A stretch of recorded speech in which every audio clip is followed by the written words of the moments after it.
কুষ্টিয়া দৌলতপুর সীমান্তে দুইটি বিদেশি পিস্তল ও গুলি উদ্ধার। কুষ্টিয়া দৌলতপুর সীমান্তে অভিযান চালিয়ে দুটি পিস্তল, 4টি ম্যাগজিন ও 8 রাউন্ড গুলি উদ্ধার করেছে বিজিবি।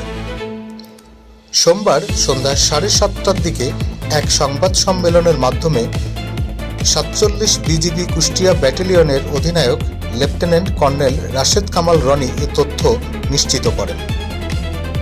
এই ঘটনায় সোমবার সন্ধ্যা 7:30টায় মহিষকুণ্ডী বিজিবি ক্যাম্পে 47 বিজিবি কুষ্টিয়া ব্যাটালিয়নের পক্ষ থেকে এক সংবাদ সম্মেলনের আয়োজন করা হয়।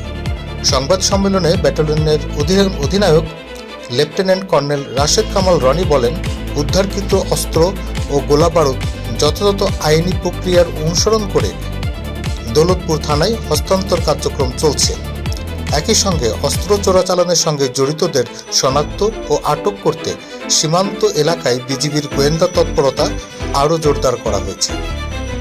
সূত্রের মাধ্যমে জানা যায়, সীমান্ত হতে বাংলাদেশের অভ্যন্তরে কুষ্টিয়া জেলার দৌলতপুর থানাধীন চর চিলমারি এলাকার আতারপাড়া নামক স্থানে অবৈধ ও চোরাচালানকৃত কিছু বিদেশি অস্ত্র সীমান্ত অতিক্রম করে দেশে প্রবেশ করার সম্ভাবনা রয়েছে।